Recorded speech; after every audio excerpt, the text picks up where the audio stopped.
speak. So this talk is based on joint work with Kader Bingel and Ahmed Laghribi. And the title is quite a mouthful, right? Like essential dimension of quadruples of Quaternion algebras with trivial tensor product. So we need to figure out what this means. So let's do it slowly, okay? So for simplicity, let's fix some little k, which is going to be a field. And I'm going to assume that this field is algebraically closed. Okay.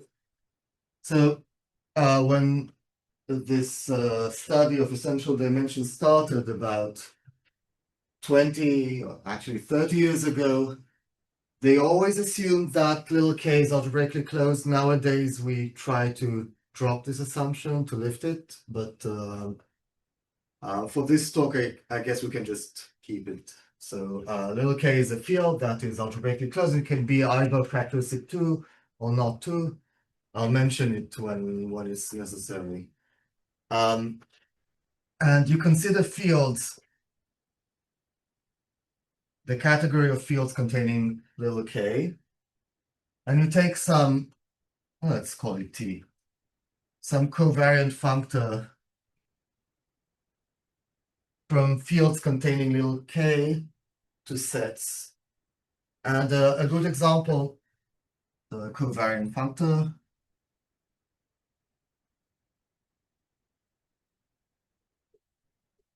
So if you are not super fluent in this terminology, you can just assume that we take T to be this guy. So this is the set of central simple algebras of degree D and exponent dividing E over a given field. Okay. So why is it important to have exponent dividing E and not exactly E? That's where the covariance comes from. You want the object not to escape the category. So if you start with an element in this category and you extend scalars, you tensor with a larger field, you want it to remain in the category. Now, the exponent might drop, and therefore you want the exponent to be either E or any integer that divides E, any positive integer that divides E.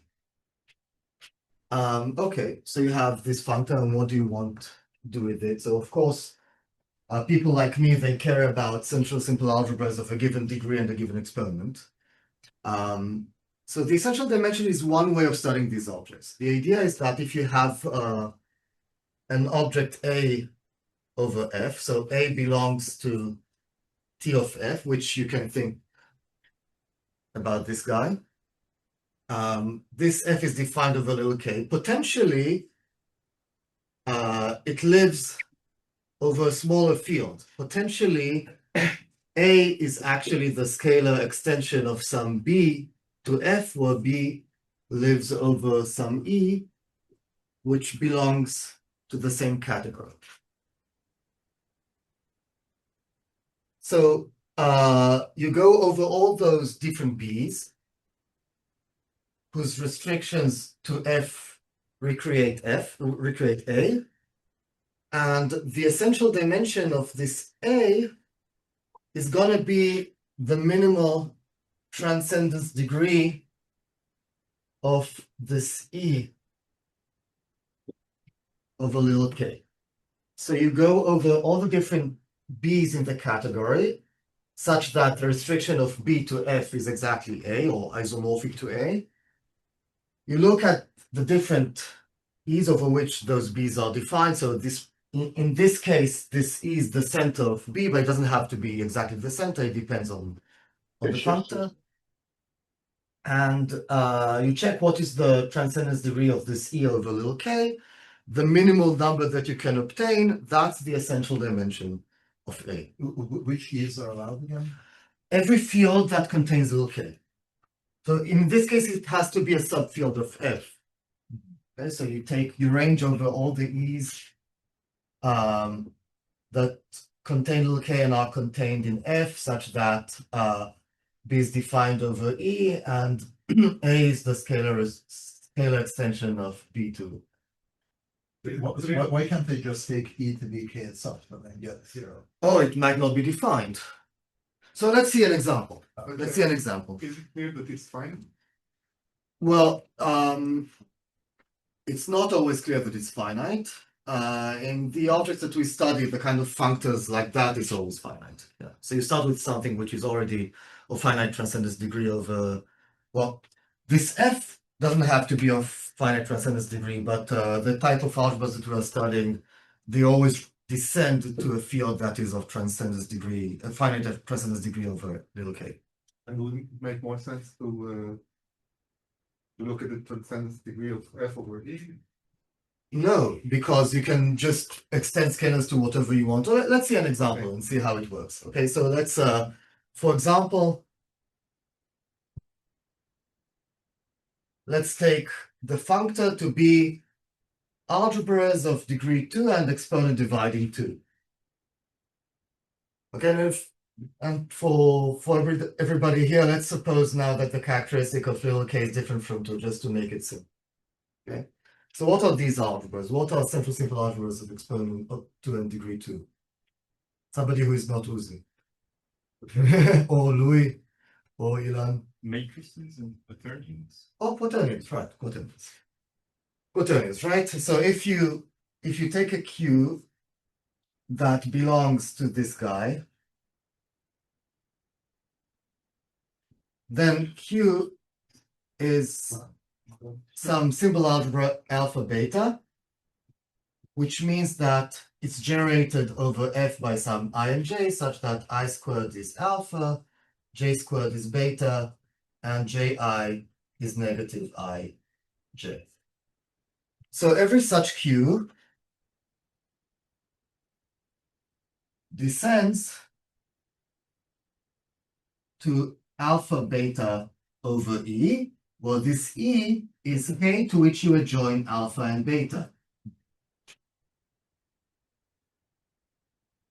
Okay, it could be that there's really the function field in two algebraically independent variables over little k, and then you cannot just take k. Okay.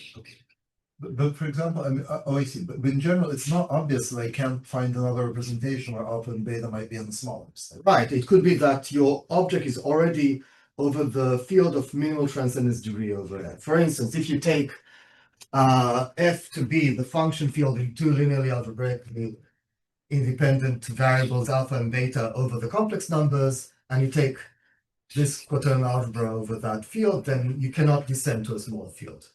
Okay, so that's already of the minimal transcendence degree. So the essential dimension of this functor is 2 in that case. Okay, you can always descend to a field of transcendence degree at most 2 over little k. On the other hand, this field is algebraically closed. So if you're of transcendence degree less than 2, let's suppose 1, then you don't have central simple algebras that are non-split over that field. So if you start with a division algebra, your essential dimension cannot be less than 2. So in that case, your essential dimension is exactly 2. Adam, In that specific case, the essential dimension of Q, if its division is 2, yeah, I should also say what the essential dimension of the functor is. The essential dimension of the functor is the supremum on the essential dimension of all the objects. So if you take Adam, one object, then the essential dimension is the minimal transcendence degree to which you descend. But if you take the functor t, the essential dimension of t is the supremum on the essential dimension of all the a's, where a ranges over all these guys and f ranges over all the fields in the category.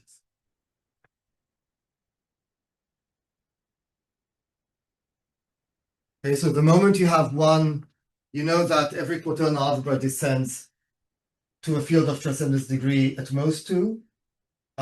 So the essential dimension of this guy cannot be more than 2. On the other hand, you have at least one example, which is the division case, division algebra case where the essential dimension is exactly 2. So for so if you consider the essential dimension of algebras of exponent 2 and degree 2, then it's exactly 2. Other examples that are of interest, if you take algebras of exponent dividing 2 and degree 4, so these are bi-Quaternion algebras. They are always tensor products of 2 Quaternion algebras. And here there's something strange happening. You have the difference between characteristic not 2 and characteristic. So that's a bit strange. It's something that if you want to understand it properly, you need to dive into this theory. In characteristic not 2, you have things like that. And you have a well-defined map from these guys to fourfold Pfister forms. So if you take the generic case, the image is an anisotropic fourfold Pfister form that cannot live over a field of transcendence degree less than 4. So that also explains why this 4 is here.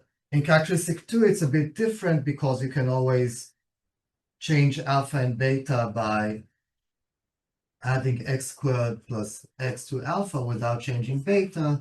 On the other hand, you can change gamma delta to gamma times delta plus x squared over delta, delta plus x squared. And then if you equate this guy with this guy, you can make sure that the right-hand side of this symbol is the same as the left-hand side of that symbol. And then you can save one variable and it reduces to 3. It's not 4. So there's difference in characteristic 2. It's a bit different. And that's why this theory is interesting. And so certain things are easier in characteristic not 2, other things are easier in characteristic 2. What conditions are needed on the category on the field K in order for this thing to be finite? All the objects that arise from the theory of linear algebraic groups, or classification theory of linear algebraic groups, they're all finite. Or the essential dimension is almost finite. And these are the objects that we usually study. Quadratic forms, algebras with evolution, things of this type. In general, it's not always finite. If you just consider the functor taking a field to the brow group of the field, no reason for it to be finite. The essential dimension of an object might be finite because it lives also here, but the essential dimension of the functor is infinite. So it's then it becomes a little bit subtle. And if you take just the scheme, then that's the dimension, or yeah, it corresponds to the dimension of these schemes if you need. Yeah, so you have like that's what part of what they study here. You have some generic object and it corresponds to a certain variety, and then you study. It also corresponds to the dimension of that variety. You not even say restricting the category of fields over K to something smaller. So I asked once, I think in the very first papers, they assumed that we're considering only fields of finite transcendence degree over little k, or even finitely generated fields over little k, but then they dropped this assumption. So I guess it's not necessary for anything. But yeah, here you see that it doesn't really matter which field we start with. You can always just reduce to fewer variables. But that's a very easy example. So now, what is the functor we care about, and why do we care about it? First of all, let's just recall what an algebras are, because I guess most of you know, but just in case one of you forgot, I'll state the definition again. So I mentioned it in characteristic not 2. In characteristic 2, it's pretty similar, but it's not quite the same. So Quaternion algebras.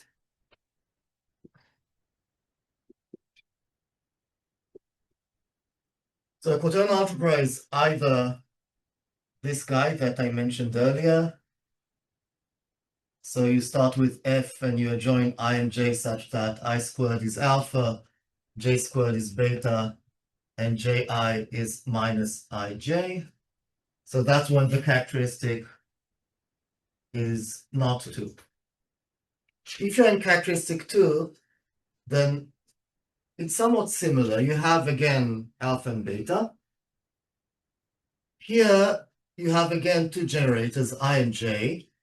I has to generate a cyclic extension of the base field. In characteristic 2, it's not quite this equation, right? Because this equation is inseparable. It has one root in characteristic 2. So you need two roots. So it's I squared plus I equals alpha, and then you have two roots, I and I plus 1.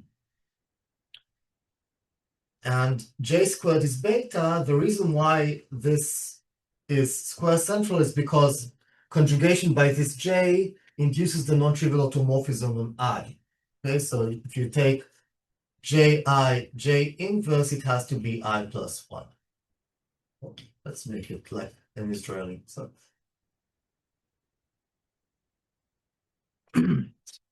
so these are the quaternion algebras. And I'm not going to give a comprehensive list of why these algebras are important. They were discovered more than 150 years ago. They're important in geometry and physics and error correcting codes and even knot theory and other things. Even the not only Hamilton's quaternion algebras, also algebras over arbitrary fields. And from my point of view, they're important because they generate the two torsion of the Bra group. So if you take the Bra group, this is well, one has to know a little bit about central simple algebras. But if you take central simple algebras over F, so these are not necessarily commutative but associative algebras whose center is F, and they have no non-trivial two-sided ideals. Such algebras, they're always matrix algebras over some division rings over F. And if you just ignore the matrix algebra part, then you get this group, which is the Bra group. Some of the elements in this group, they satisfy the property that if you tensor them with themselves, then you get a pure matrix algebra over the center, and that's the two torsion of the Bra group. And this is generated by those quaternion algebras. So it looks like a simple statement, but it's actually a pretty deep theorem that was proven first in characteristic 2, actually. So in characteristic 2, it was done by Teichmüller.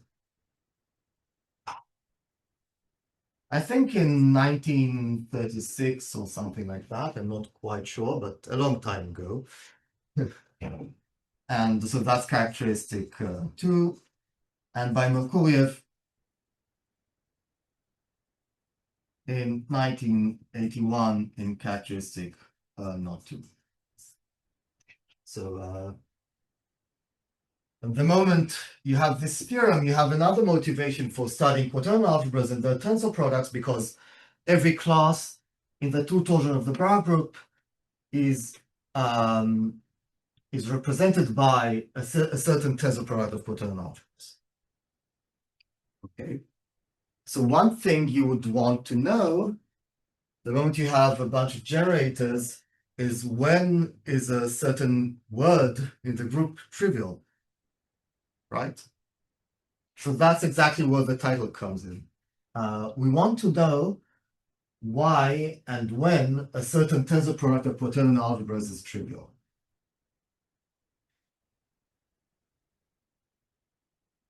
You have a certain tensor product of quaternion algebras, that's a class here. And you want to know when this thing is Bra equivalent to F.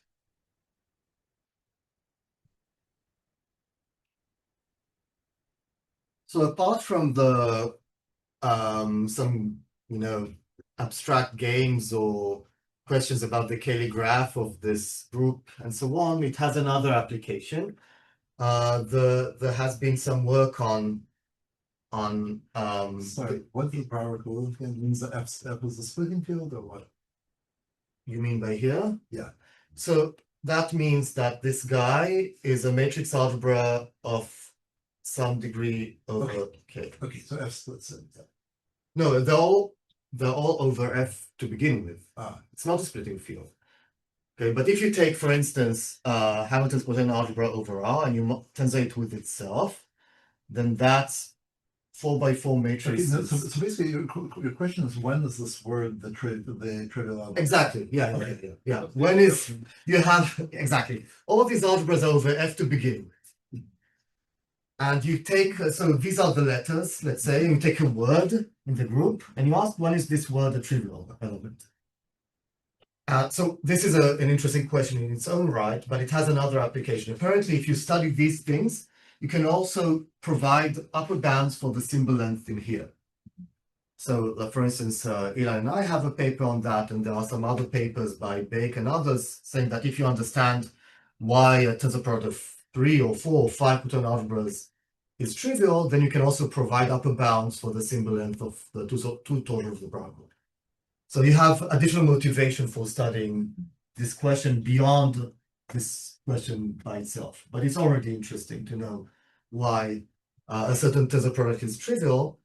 And one way to do it is through the essential dimension. So what you do, you take T to be the functor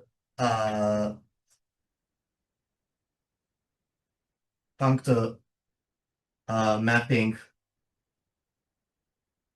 F to n tuples of quaternion algebras over F with trivial tensor product. Okay, so here you see where the tensor product is coming from. We want to know when a given tensor product is trivial in the group, in the Bar group. Okay. And one way to study it, it's not the only way, but one way to study it is through the essential dimension. Okay. And again, I'm not the first person to study this functor. The first people to do it are Kernel and Reifstein.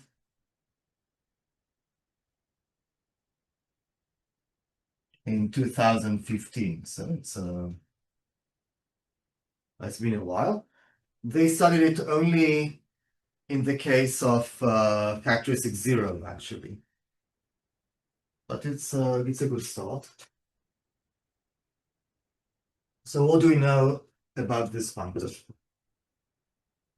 So if you take one algebra, it's quite silly, right? Because if one algebra is trivial, then it's the trivial matrix algebra, and you can descend to a field of transcendence degree 0. So that's not interesting. So let's start with 2. Okay. If n is equal to 2, and you take an element, let's say omega in T of F, then omega is some Q1 and Q2 over F, such that Q1 tensor Q2 is trivial, and then Q2 is isomorphic to Q1. If two quaternion algebras have a trivial tensor products because they were isomorphic to begin with, and then obviously you can just take alpha beta for both, and it's clear that it's just like 1. In this case, the essential dimension of T is just the essential dimension of algebras of exponent 2 and degree 2, which is 2. So that's also pretty easy. I'm running out of markers. Are these any good? Oh, that's better. Okay, that's much better. So let's take n equals 3. Here you have Q1, Q2, and Q3 such that Q1 tensor Q2 tensor Q3 is trivial. So here, anybody who knows some quadratic form theory, there's a theorem about these triples, right? What do you know about triples with trivial tensor product? So it's the linkage theorem. Here you can write the first one is alpha beta, the second as alpha gamma, and then the third has to be alpha comma beta times gamma. And it works the same also in characteristic too. You just change the left-hand side to this square bracket, and it works just the same. So the moment you have a tensor product of three quaternion algebras, which is trivial, they all share a common slot. And then on the right-hand side, you have some beta, gamma, and the product of beta and gamma. So that's a classical theorem in quadratic form theory. And that explains why the essential dimension is always 3. How old is this theorem? It must be at least 50 years old. It appears, I think, already in papers like this from the 60s. It's argued from 62. Perhaps. I mean, the only subfield for the product. All right, you have this thing, right? It's an immediate result of this theorem. So 62, you said? Okay, 60s. I wasn't wrong. A long time ago, before both of us were born. Let's put it this way. So the essential dimension of the functor here is 3. I'm actually cheating a little bit because that explains why it's at most 3. If you want to understand why it's not 2, then you have to introduce another argument. And here, one thing you can do is to take the norm form of the first, take the negative of the norm form of the second, and add the norm form of the third, and that's Witt equivalent to the threefold Pfister form alpha, beta, gamma. In the case of, in the generic case, this threefold Pfister form alpha, beta, gamma is anisotropic, and therefore it cannot descend to a field of transcendence degree less than 3. So that's an argument for the lower bound of 3, and that's an argument for the upper bound of 3. That's how you get this exact value. And that's that's where things get more complicated. Okay, so up to this point, it's easy. You see, I can explain everything in simple terms. And now the case of n equals 4.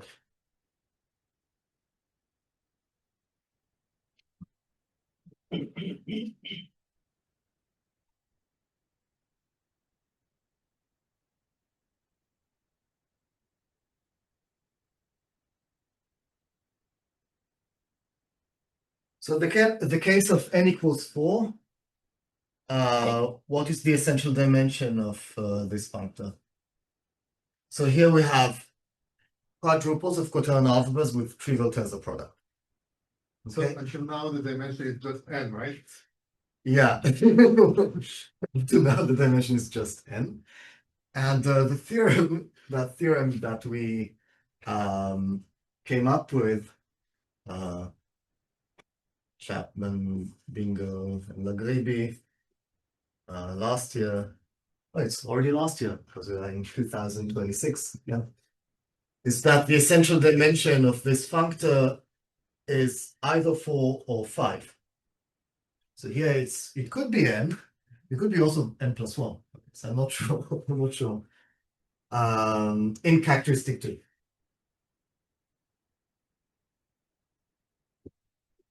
Okay. So this case is open in characteristic not 2. Okay, so it's as in the case of Teichmüller's result, certain things are easy in characteristic 2. Later I'll say that I'll admit that other things are easy in characteristic not 2. Okay, but at least this case of n equals 4 seems to be easy in characteristic 2. Are there any bounds like saying it's n plus? Yeah, I'll mention the bounds. I'll mention the bounds, but I want to start with this thing because it's nice. And later I'll mention what we know for n equals 5 and on, and whether we have bounds on don't have bounds, then what can we still do? Yeah. And for this theorem, do you have a like computable criteria when it is exactly 4 and when it is exactly 5? So it's about the functor, it's not about the algebra. So obviously we don't have, because if you had it, you would know that it's 5. Okay, so we don't have. Okay, let's see the argument and then you can guess whether it's 4 or 5. Okay. So let's start with so here I'm going to be a little bit presumptuous and try to give the full proof, and let's see if it works. So for the lower bound, here you take some omega, which is Q1, Q2, Q3, Q4. In here, so you have a quadruple of Quaternion algebras with trivial tensor product. For the lower bound, I can just pick whichever quadruple I want and try to say something about it. So I'm going to take Q1 to be alpha beta, Q2 to be alpha gamma, Q3 to be alpha delta, and Q4 to be alpha comma the product of all those slots. So obviously that's in the right category, because if you tensor product the first 3, then it's isomorph, then it's Brauer equivalent to the last one, so the tensor product of all 4 is trivial. Now, if you take the sum of norm forms, so I'm mentioning that here we're in characteristic 2, so there's no point in introducing negative signs. There's no difference between -1 and 1 in characteristic 2.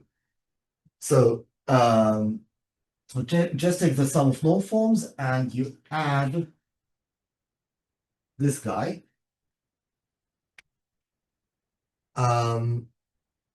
So that's bit equivalent to a Pfister neighbor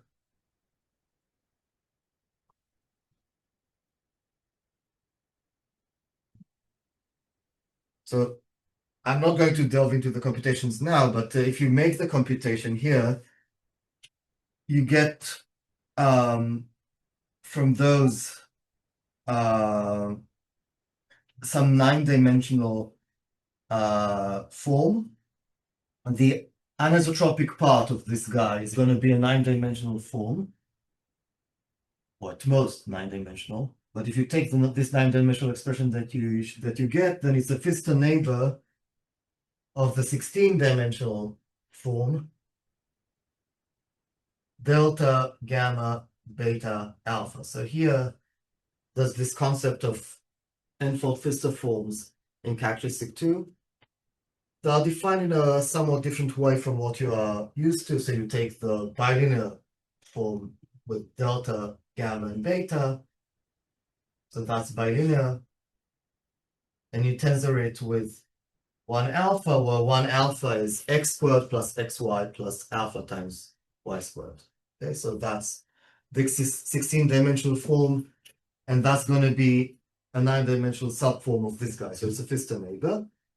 But if you take the generic alpha, beta, and gamma, let's say alpha, beta, gamma over the algebraic closure of F2, so you take the function field in 4 variables over the algebraic closure of F2, and those 4 variables are alpha, beta, and gamma, and delta, then this thing is anisotropic, and therefore this thing is anisotropic. Everything lives over a field of transcendence degree at least 4. It cannot descend to a lower field. So that gives a lower bound of 4 on the essential dimension. So the essential dimension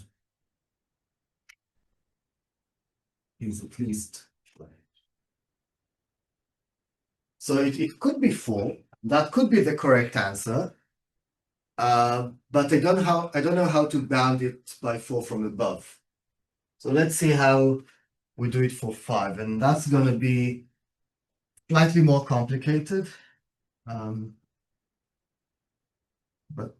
it's not as complicated as you would expect, perhaps. So now I'm going to explain why the essential dimension is less or equal to 5. Let's see if I can do it. So you have those Q1, Q2, Q3, and Q4, and you cannot choose them any way you want, like we did in the lower bound argument. But you can denote them by some letters. So you have, let's say, AB. Well, let's drop this. It's not that crucial. CV, alpha, beta, and gamma delta. Okay, you have those 4 algebras. And what do you know? You know that the tensor product is trivial.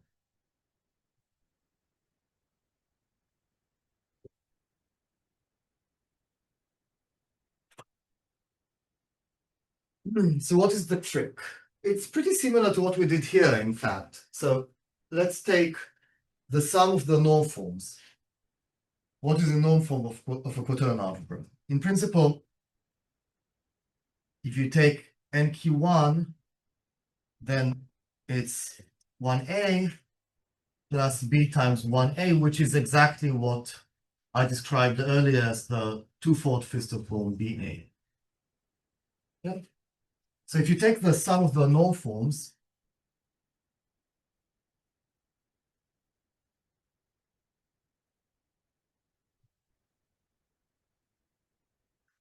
you have 1 comma A, 1 comma C, 1 comma alpha, 1 comma gamma. These bits, you can add them together up to bit equivalence. So what you are left with is 1 comma A plus C plus alpha plus gamma. And then all the rest, you have this, yes. You have B, 1A, you have D, 1C, beta, 1 alpha, and delta, 1 gamma. So what is the dimension of this guy? You have here the sum of 5 blocks. Each block is of dimension 2. So 5 times 2 is 10. Even I remember that. Okay. What do we know about these 10-dimensional quadratic forms? So we know quite a lot. So one thing, and here again one has to know a little bit of quadratic form theory.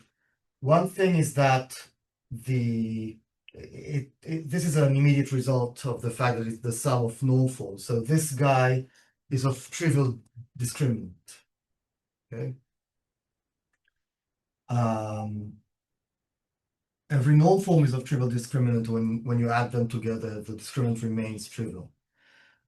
The second thing is that the Clifford algebra of this thing is Brauer equivalent to the tensor product of those 4 Quaternion algebras. That actually goes back to Teichmüller and Merkurjev. And it's trivial. So you have a 10-dimensional form of trivial discriminant and trivial Clifford algebra.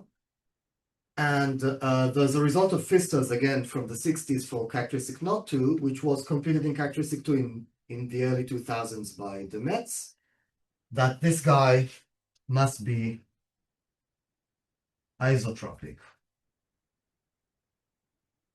The fact that it's of dimension 10 and has trivial discriminant and Clifford algebra means that it must be isotropic. Okay, you don't have anisotropic quadratic forms of this dimension satisfying these properties. So if you want, it's by de Metz. De Metz, I think it's spelled this way, 2002, and Pfister did it earlier in characteristic not 2 in 1966, I think. Okay, that's good. It's nice to have isotropic forms. Why? Because we can say something about the algebras now. So what can we say? Means that we can choose Now I need to explain a little bit. What you get as an equation is that you have A plus the norm of something from A times B plus C plus the norm of something coming from C times D, and the same with alpha plus the norm coming from something, running out of letters, plus gamma plus the norm of something coming from gamma L times delta.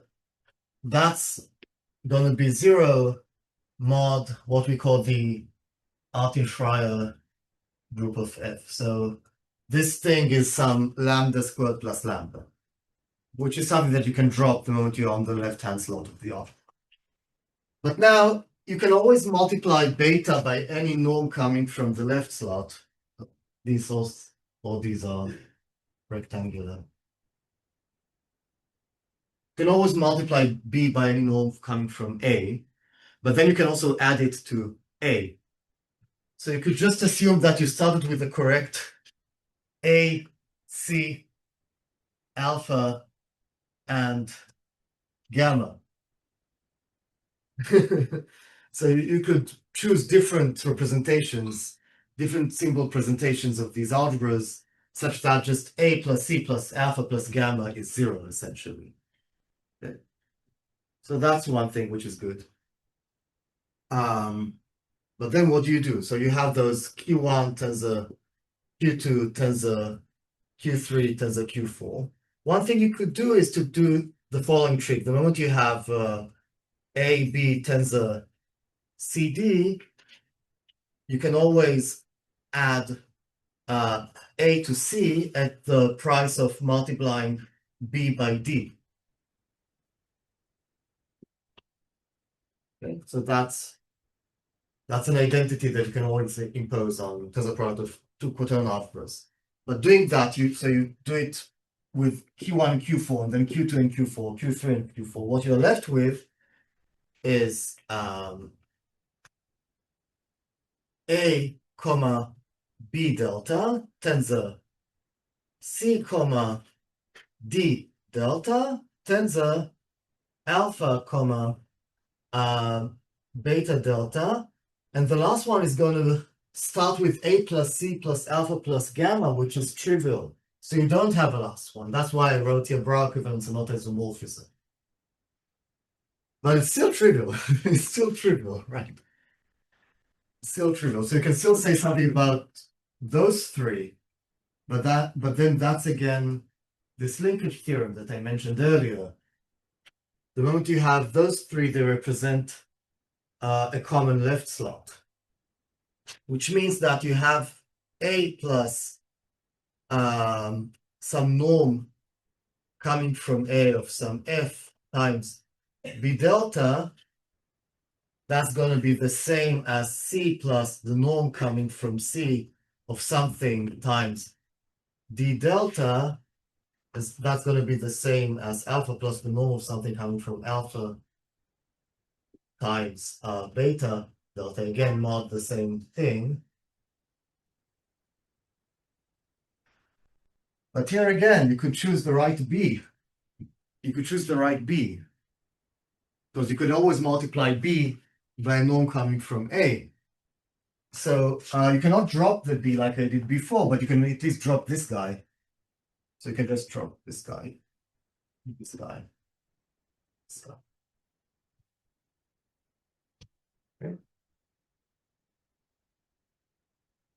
Good. And what happens next? And then what happens next is that you can add this guy to this guy and here, and then I'm continuing further down. What you're left with after Brown equivalence is whichever of those, so A plus B delta, comma, the product of the right-hand slots, which is B, D, beta, and then delta to the 3, but delta cubed is just the same as delta when it's on the right-hand slot, so it's just right delta. But that's again trivial. That's still trivial, which means that we can write this guy. Can you just make, you started with 8 parameters, Yeah, then you did something. but I'm not counting the parameters yet. Oh, let's do it at the end, okay? It's pretty close. I'm really close to the end, and then ask me again the same. So hold on. Hold on for a second. This is going to be equal to this guy for some correct choice of x, which we don't know, mod. Okay, so now you want to count parameters, right? Now you want to count parameters. So essentially, you need this x because I couldn't do without it. And you need the b, d, beta, and delta, but that's everything you need because a plus something of those is equal to this, so you don't need a and you don't need c for the same reason, you don't need alpha for the same reason, but then delta is the sum of the other three, so that's everything you need, and that's why the... I'm trying to understand where is the reduction coming from. So the fact that some a plus c plus alpha plus delta is 0. Yeah, then you can drop It's delta. One part. Right, and then you have these equations, which drop 2 parameters. You can drop c and you can drop alpha. But don't you need this lambda to express? No, you don't need that because you can if you introduce it, you can always just erase it without changing It's anything. the same algebra. The same You algebra. only care about the algebra. Exactly. So this is where you have 2 more parameters. Exactly. So 8 becomes 7 becomes 5. Right. Okay, So the last one, you introduce a new parameter and you can drop one parameter. more basic question. This identity of tensor of AB and CD is in characteristic 2, right? Yes, yes. And is there a similar one in other? Yes, yes, certainly. If you take A, B, tensor CD, you can do it this way. So it's A, B, D, tensor A, C, D. So just here, instead of addition, you have multiplication. Okay, so it's pretty similar. It's like those sieving algorithms for integer factorizations. Try to find enough relations. Yeah, exactly. So this kind of argument. The bad thing is that we cannot do without this x, but perhaps we need this x. It could be that the essential dimension is exactly 5 or not 4. But now, how do you... Lower bounds are quite difficult, actually. They're even harder than upper bounds. But upper bounds, you just make a difficult computation, you reach some number. But then, how can you prove that you cannot make do with fewer elements, right? That's difficult. So I do have like 5 minutes. If you don't mind, I'll say what happens when n is greater than 4. Okay. So here so the reason why I spent so much time in this case of n equals 4 is because that's the only case where characteristic 2 seems to be easier than characteristic not 2. So in characteristic not 2, it's still open. However, in characteristic not 2 for n greater than 4, the essential dimension is known. It's known, and it's a neat formula. So for n greater or equal to 5, or at least I'm cheating a little bit when the characteristic is 0. Okay, so that's Kernel and Reichstein. They show that the essential dimension is exactly 2 to the n minus 3n minus 1. So here there's some theory I'm not going to delve into because I really don't have time, but linear algebraic groups, they have a lot of machinery for characteristic 0, which comes from geometry. You have the spin group, you have other games that you can play, and somehow you can really get a computation, it doesn't mean that it's easy to see how you start with a tensor product of 5 quaternion algebras. How do you see the actual slots? That's not easy perhaps, but at least you can make do with that exact number. But it starts from a linear number of parameters and somehow you get an exponential. Right, and then I can explain a little bit how it goes, because you do expect it to become exponential. If you start with a tensor product of n quaternion algebras, you obtain a central simple algebra of degree 2 to the n. And the function field of its very broad variety is going to be, it grows exponentially. And in order to make it trivial, you need to essentially, the generic splitting field is the function field of that's a very broad variety. That's why it's exponential. So it looks linear only at the beginning, but it becomes, asymptotically, it's exponential. The object itself, the tensor product of n quaternion algebras, can be expressed with 2 n parameters.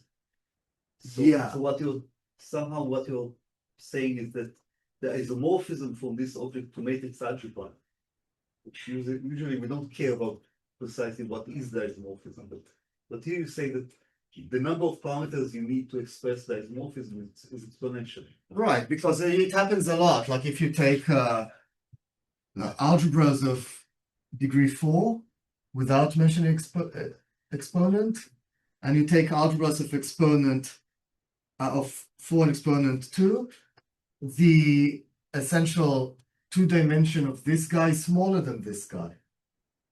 In characteristic 2, for instance. Here you can always make do with 2 parameters, here you might need 3. The fact that you have a smaller category might require more elements. Because if it's a larger category, you might find a different element that you can descend to, but then you increase the exponent. If you want to control the exponent, then you might need more parameters. So the equation, the reason why you need more parameters. The restriction of the 10x scalar doesn't change the number of parameters. It does. Because if you start with alpha, beta, tensor, gamma, alpha, then you know that your bra equivalent to some AB, or say AB of degree 4, that's a bit vector, but if it's under some assumptions, you can assume that that contains only one non-trivial slot, then this guy descends to a field of a smaller transcendent degree than this guy.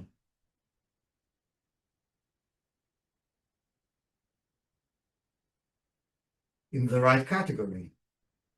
It's complicated, but the fact that you have the requirement of the exponent is important. It changes the essential dimension.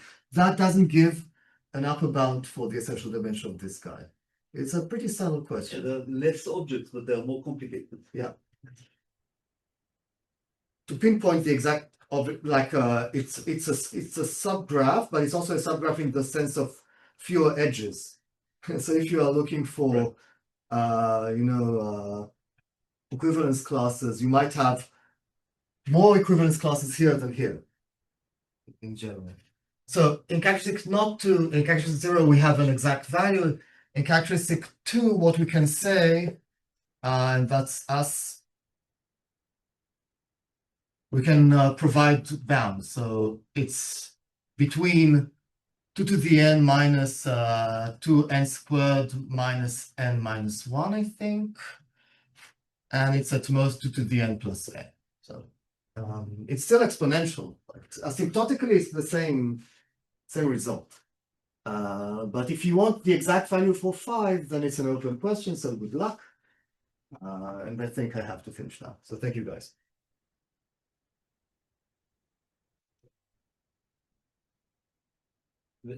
The case for the two torsion of the Bra group is special and hard enough, but are there results for equations in the Bra group? That's a good question. In fact, what they did was to approach the question in full generality, and for like you replace perhaps 2 not by any number but any prime, and the result that they can recompute the essential dimension of trivial tensor product of cyclic algebras of a given prime degree for any case except for 4 quaternions and 3 algebras of degree 3. So it's yeah, it's pretty impressive. But if you want to understand what they're doing, you need to you need to know a lot about algebraic groups. Actually, also here we use the spin group for this lower bound, and it might be the exact value. I tend to believe that that's pretty much the exact value, but it requires some effort. So.